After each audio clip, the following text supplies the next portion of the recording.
What's going on, guys? MK Tom Brady here. In this video, this is something I generally didn't want to make just because there was some confusion about this, which really worked to my advantage. But at this point, I'm just going to make this video and you guys can kind of see what I'm talking about here. Now, of course, you guys might be thinking, oh God, another video about Avalanche and creeping ice. You're right and wrong. Where this is going, you need to see, because I hope you're sitting down for this, because what you're about to see would be something, it's going to be something that has you completely scratching your head. First, I want to clarify how flawless blocking works. Something that has a flawless block gap. What that means is these are moves that are predetermined to basically be flawless blockable, right? So there's a gap big enough, like Scarlet, for example.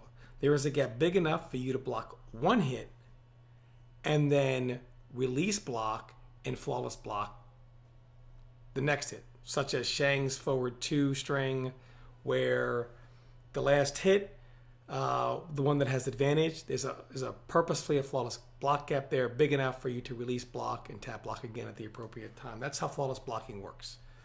It's not really based on, are you breathing a certain way? If the sky is blue, if it's raining, something is either yes, it is able to be flawless blocked, or no, it is not able to be flawless blocked.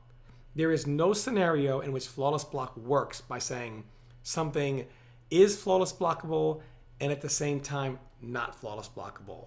These characters can flawless block it, these characters cannot flawless block it. That is not how flawless blocking works. It is a very consistent mechanics. One of the most consistent mechanics in the game, if not the most consistent mechanic in how it works. So what I'm going to show you is off of Sub-Zero's overhead. Now, Sub-Zero, sometimes to me, I thought even at one time you could no longer flawless block creeping ice off the overhead. And I thought, hey, isn't that really cool? He's rewarded where at least he has one scenario where if he uses this slower overhead attack and you block it, he's finally safe. You can't go through it. You can't flawless block it even and punish it. But this was kind of weird. So I'm going to start off on Scorpion here. I'm going to show an example. So I'm just walking up to him. I'm pretty much as close as you see I can flawless block it. And I can, if I time it right, up 3. But I don't have a problem. I didn't actually miss the flawless block once. I might have missed the up 3.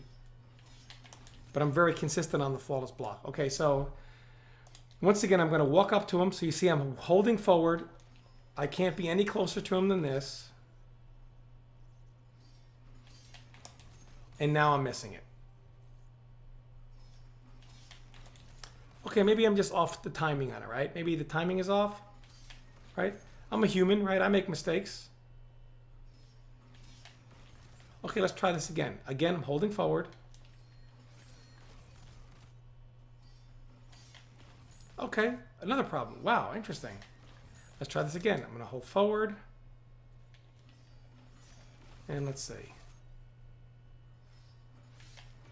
Again, I can't flawless block it. Now, this is very interesting. Now I am flawless blocking it. Interesting. So I'm holding forward. Why am I able to flawless block it sometimes and not others? Well, that's weird. Again, no flawless block. And I am flawless blocking it. So you might be thinking it's human error, right? Now, anytime you flawless block it, you get up 3. No matter, oh, I'm just off there. But the point isn't the up 3. The point is the flawless block. Again, I got no flawless block. So I'm not missing the flawless block. See, you would think, oh, Tom, you're just mistiming the flawless block, right? That's obviously what you would think. I could sit here and flawless block this. Every once in a while, I mess up the timing on the up 3. But I can literally sit here and flawless block creeping ice 1,000 times in a row. It's got a gap pretty much off everything. And then this overhead with Scorpion here, sometimes I can, sometimes I can't. Most of the time, it is flawless blockable. But here's what I want to point out. So I'm going to now control Scorpion. I'm going to control Sub-Zero. I'm going to set it to all. I'm not going to flawless block the first hit because that can kind of throw things off. So And I'm going to see if he can flawless block. He does. Now this can take a minute sometimes to get this to work right. And he doesn't flawless block it there. Now, I'm going to show you that I can have it flawless block super late. Like his foot is about to hit the ground now. And no flawless block. Okay, so you think, oh, you're just doing it late, right? Watch again. And now he does flawless block. You see, even the computer sometimes both does and does not flawless block. And I've tried it off all kind of scenarios. You know, and it seems to help if you flawless block the first hit. But now even look, he flawless blocks the first hit and he still can't flawless block. And again, he still can't flawless block. And now he can't. All I'm doing is holding forward. So it doesn't seem to matter whether he flawless blocks the overhead or doesn't flawless block the overhead. It's still kind of sketchy. Scorpion, more times than not, can flawless block the creeping ice off the overhead. So Scorpion is in the category where most of the time he can, some of the time he cannot. So again, Scorpion, creeping ice off of forward 2, most of the time is flawless blockable. Sometimes it is not flawless blockable. So he represents a good portion. I mean, he represents part of the cast. It's pretty much split up in a lot of ways, right? So let's just say part of the cast fits into Scorpions. Most of the time, yes. Sometimes, no. Fujin is in another category. Fujin, most of the time, he cannot. Sometimes he can. And off the overhead, he also can't go through it. He can't Skywalker through it. He can't, none of that, right?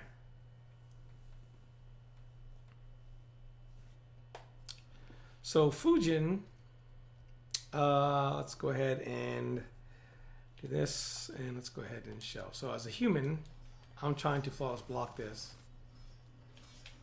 and I'm not getting it. And again, I just want to show you guys very quickly.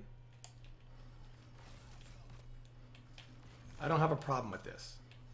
The window is what it is.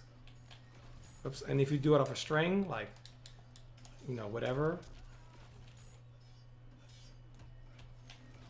I don't have a problem flawless blocking this.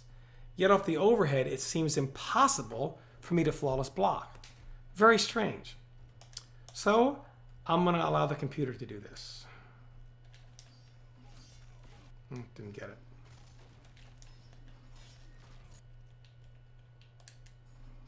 And now they do flawless block it. Interesting. Again. Now they don't. Now they don't again. Now they do. Now they don't.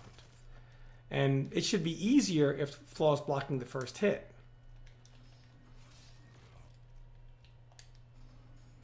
Most of the time, Fujin cannot flawless block this off the overhead.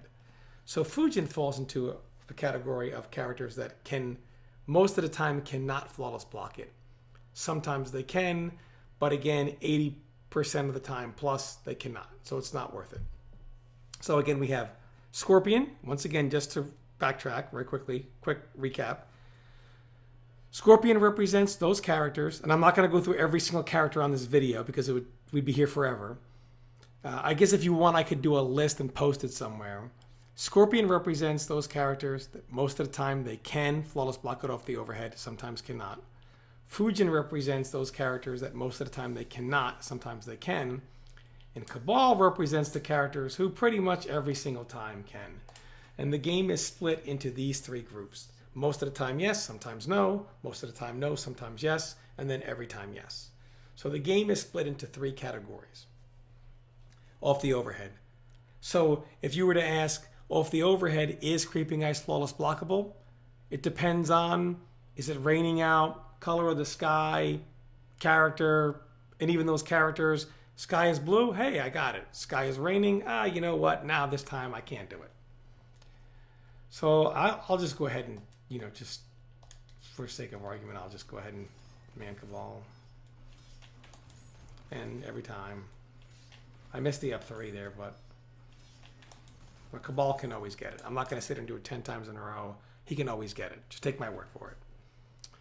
I've tested this thoroughly. So some people thought maybe they missed their timing up. Like Jax is a character who sometimes cannot. Like I play Black Lives Matter sometimes, and I found this out because he's so good at flawless blocking it. And there are times when off the overhead, he gets hit by it like 4 or 5 times in a row. And I'm like, wow, this guy's so good at flawless blocking it. Why is this hitting him? And I looked into it. It's because sometimes you actually cannot flawless block it. And Jax is in the sometimes cannot kind of category. So what does this mean? For one, let me just say I'm not condemning NetherRealm for this, because what a lot of people don't realize is when a game is in production, they have a much bigger testing, their testing staff is bigger than in the middle or at the end of a game. So a lot of times they don't just have in-house testers that work for NetherRealm directly. They have testers that at least when I used to test, they would get them from Vault, I think it's called. I could be wrong the name.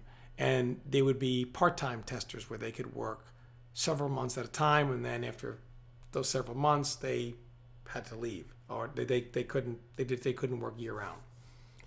But either way, they usually get contracted for 9-month periods. And when a game is already been released, the testing staff is significantly smaller, just normally whatever they have in-house. So a lot of times when they made these third variations, you have some moves like Creeping Ice here, where they just, hey, we sped it up, make sure it combos off the overhead, check. We took away its ability to combo in the corner, can you test that? Check. So they didn't really have time or the staff to check every little nuance, like check this string and that string and this string. So things like this slip through. But this pretty much debunks the notion that things were intentionally done in these third variations. These third variations more than likely were made in a time period in which they were dealing with in-house staff only, which is standard. A lot of other fighting game companies do this. This is not something to condemn NetherRealm over. And so much like you have Creeping Ice, that's kind of like super buggy. Off other strings, some characters go through it, some don't. Some jump it, some don't. Now, if the overhead, some flawless block it, some don't. Just literally, and there's no, maybe this is not how the flawless block mechanic works. Throughout the game, the flawless block mechanic is consistent. It either is or is not. A move is or is not flawless blockable.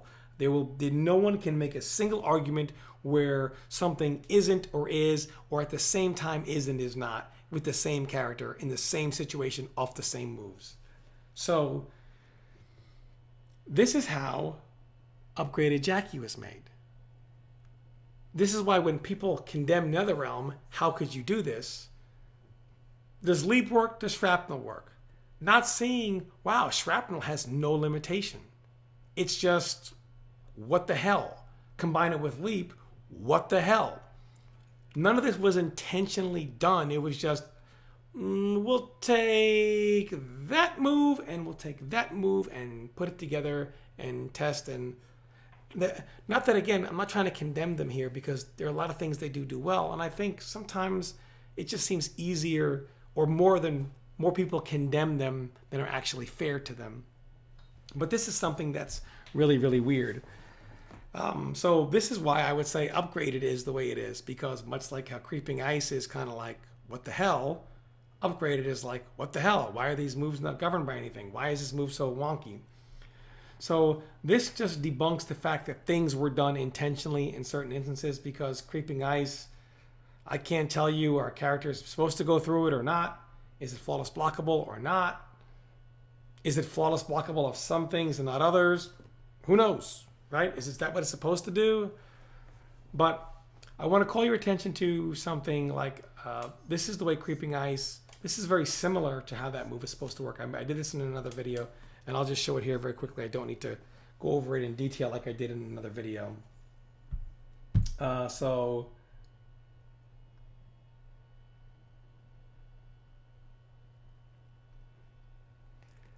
So this move is very similar to Creeping Ice here and how it works. It's plus, it's safe on hit, safe on block, right? off certain strings. See, flawless block is on. So if I do it off this, you can flawless block it, right? Or you can just interrupt me. You can just straight up interrupt me. But off something like 1-1 or 4-2, you can't. Now, the amplify version is +10, so you're jailed into 1-1, throw mix-up, 4-2 is uninterruptible. The non-amplify is still +2, so most characters can't interrupt her down 1 unless you have a 6-frame jab and then you trade. And then from here, you got jailed into 1-1, throw, etc. So this works properly off allotted strings. It's basically off these strings, there's a gap to interrupt it or flawless block it. Off these strings, there's not. Also, very much like creeping and stuff, I put like it on random combo. So I can confirm even off one hit. See, on hit, I amplify it. On block, I don't. So I don't even waste the meter necessarily. This does more damage than creeping ice. It leaves you standing right next to him at advantage. It's, wow, you know, really powerful. The thing is, also, now I want to show a couple of things here about this variation in general. So, in general, the Arctic Trap just has way too long of a startup. It's like -60. It's got 41 startup frames, 28 recovery. So if you take how long it takes to start up and then the recovery frames, 28, it's like -67, I think it is. Now, what happens here is, so this move here, I'll take a control upgrade to Jackie here. This move here is +14 on hit. So see, hit advantage +14. Okay. If I were to Arctic Trap as fast as humanly possible, right? So as fast as humanly possible, Jackie can still recover. And see, it says punish there. So she can wait. And on react, oh, I was a little late there. On reaction to it, get a punish. So if I ice ball, she gets a punish.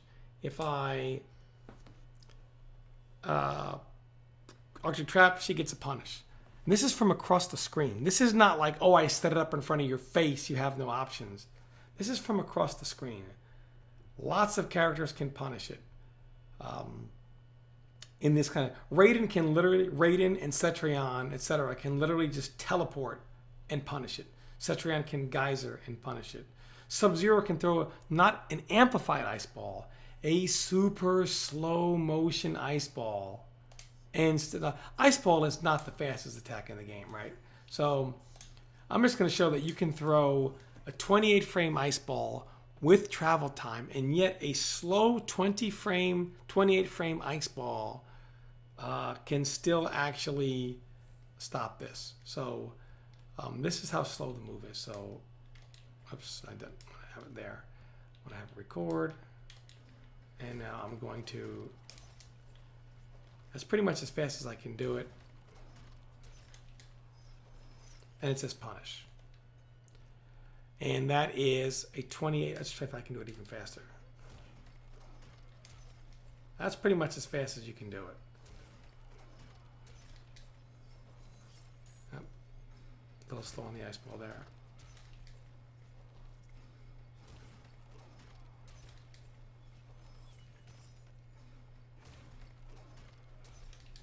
There we go. That should do it. Hold on.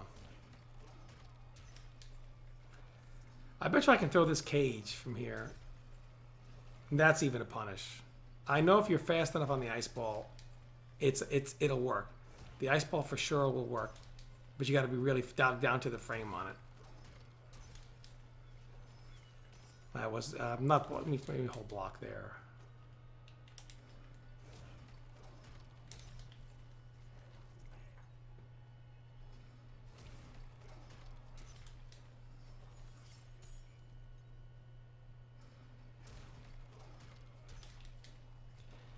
Either way, I'm not going to do this for 10 years. It's very difficult to do an ice ball off it, but trust me, it is possible. Amplify ice ball for sure. Possible. Lots of Aaron Black gets a guaranteed scud shot. I can't. Not only does it destroy it, I can't block it. Lots of characters can just get up and just throw a full screen move, and I can't block it from full screen, right? So it's just kind of like, it's not like he's setting the attack up in front of your face, right? It's literally, I mean, even like in neutral, if you just try to set it up, like Liu Kang could easily like fly kick it on reaction. Liu Kang could easily fireball it on reaction. Like, just setting it up in neutral is very, very risky. But even off of knockdowns, so just trying to show, like, even if you're like in neutral and you're trying to set it up, it's pretty easy for a character like Liu Kang to punish it on reaction. So it's not like, so let's record. We'll be out here. Okay, so see punish. What's the back 4-3?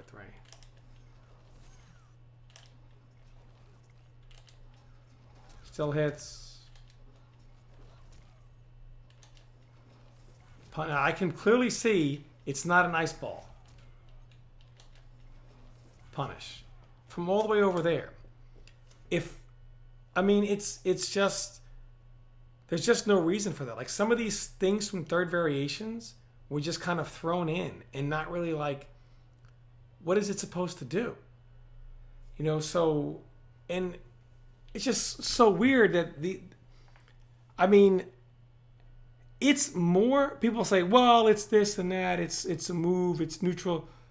Geras' sand trap is 10 times safer. This is minus in the 60s. Fatal blows are like minus 24, right? 2 fatal blows together are like minus 50. This move is more negative than 2 fatal blows combined. Think about that. It's more negative than multiple fatal blows combined are still not as negative as this move. And a fatal blow is 10 times more devastating. So it should probably be a little safer. Just like, why? Why is this variation such a, you know, is the point of it to play like a lesser Dead of Winter? What's the point of putting a lesser, like, oh, we'll just play it super aggressive? Clearly, it's not safe because we see characters go right through it or whatever. And one last thing I want to address on Creeping Ice here is, under no circumstances ever, I don't think this move should be flawless blockable or have any type of gap at all. There's always going to be an issue unless they just remove any kind of gap and make it completely safe. Now, some people say, well, that gives you safe 50-50s. Or not even say 50-50, because it does no damage off the overhead option, right? Like, off the overhead, it does no damage. So I just want to show this. It does, you know, off the overhead, it does what? 13%, and look where you are. I get nothing off of this, right? Look where you are, right? So 13%, it's not like a devastating overhead, and it's a bar of resource for, there are moves in this game that do 10 times worse. You know, Terminator is 10 times worse with his 50-50s. So let's get into this here. So they say, well, the Creeping Ice pushes back, you never get your turn, you have this off of a 50-50. Because it's like, well, look at this, right? If this were jail, they would do this, and then they would do this, overhead or low, and you're pushed back, you never get your turn. This is completely false. Because, first of all, it only jails, it's only possible to do this off a couple of strings. So off of 2-1, right, you can't really poke out or anything, and you can't jump out. Off of this string here, and off of the overhead, right? Back 1 starts with a high, so it's a high starter with a slow mid follow-up. So it's pretty easy to punish. I wonder if Scorpion can teleport. Yeah, so it's pretty easy to punish nonetheless. Starts with a high. 2-1. If you jail somebody off down 1 into 2-1, if you have that kind of reaction, only time you'll ever use 2-1, if you have that kind of reaction that you can react in 2 frames to jail, you deserve some type of reward without being punished. That's all I want to say about that. and off the overhead. If you try to use this off like 1-2, it doesn't jail. You can straight up jump it. I believe you can hit him out of it. Yeah, you can hit him out of it. A down one. You can flawless block it and launch him, jump. Same thing off back 3 of this right here. Oops. You don't need to, one, you can just beat it with a jab. You can jump it. Probably can teleport. No, almost. Like that, you can. And you can flawless block and launch it. So it's not really even off of his low or his overhead. It's just off the overhead. It's not even off the low. There's no reason for this move to have a gap. You're not stuck off every string, not stuck off both the low and overhead with pushback. That's not really how it works. And there's really no reason for it to even have a gap. Really, if you want to separate this variation, I mean, people say, look at Ninja Killer. Ninja Killer plays Avalanche like it's dead of winter. And basically, it's based off of a safe mix, but it's actually not safe, right? I mean, there are plenty of instances where a Scorpion could standing for him out of something or flawless block something, or Aaron Black could go through it, etc., etc. It's just people aren't doing it commonly right now, but it's becoming more and more common. A lot of the people that I play a lot lab it up and they start doing it. So either way, the reality is, it is just as unsafe as Dead of Winter with less reward. And basically, if people start consistently punishing it, the best thing to do is to just go to Winter, Dead of Winter. Anyway, there's just a slew of problems with this variation. It's buggy. It doesn't play like it's supposed to play. It doesn't play like its own variation even. It just plays like Dead of Winter with less damage and the same risk and some buggy things. I'm really hoping this gets fixed. I don't really know what else to say going forward. So hopefully something gets done. Again, it's not something to condemn NetherRealm over. I don't believe in that. I don't do that anymore. But thanks for watching, everybody, and I guess hail Dead of Winter.